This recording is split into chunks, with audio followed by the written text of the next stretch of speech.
Hi, I'm Matinda Makamani. I was asked the other day at the end of a workshop I conducted, how does one become a good facilitator or mediator?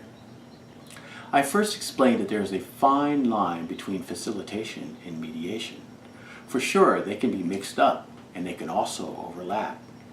But if you are a good facilitator, I feel you will also be a good mediator. Why?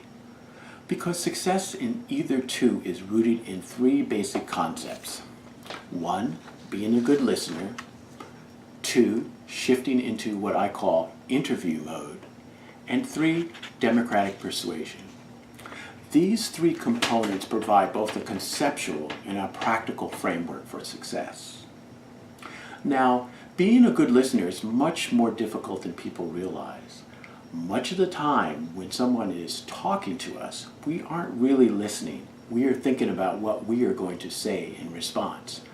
I work with participants to suspend judgment, to not immediately evaluate what is being said in terms of what it means to you, but instead try to understand what it means from the other person's perspective. Then, I shift into what I call interview mode, designed to get one to ask questions. Good questions. This will help better understand what the other person is thinking and feeling. Now, successful mediation or facilitation is a process by which group solidarity or cohesiveness develops. It does not magically come into being. It develops slowly over time. Think about it. Every activity that is shared by group members, whether it is a business meeting, an office cleanup, an office picnic, hours working together on a project, contributes to the group's sense of history and identity.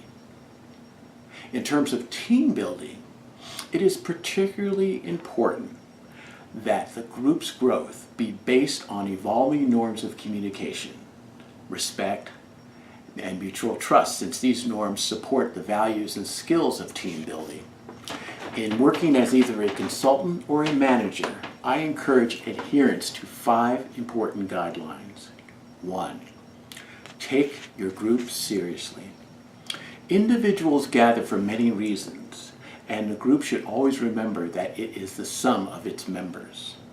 Taking the group seriously involves more than accepting responsibility for choosing procedures and defining goals. It also includes showing care and respect for the group.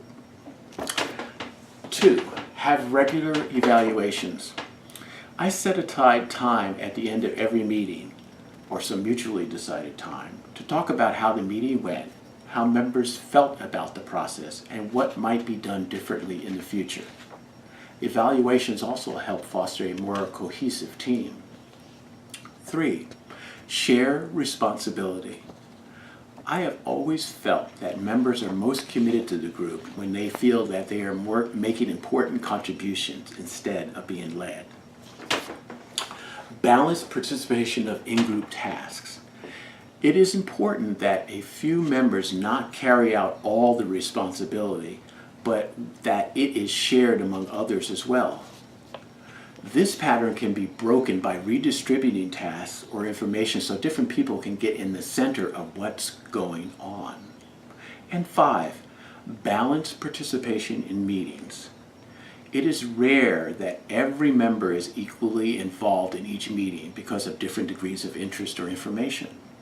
This pattern can be broken by A, rotating roles such as note taker or facilitator, B, limit the speaking time, and C, changing room dynamics where people sit and encouraging participants to make eye contact. And last, my approach to facilitation also looks at both leadership and group dynamics.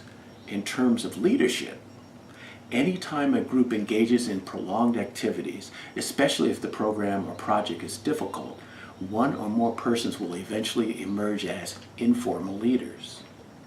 On the other hand, group dynamics work best when the stakeholders believe that they belong to the group and the group belongs to them.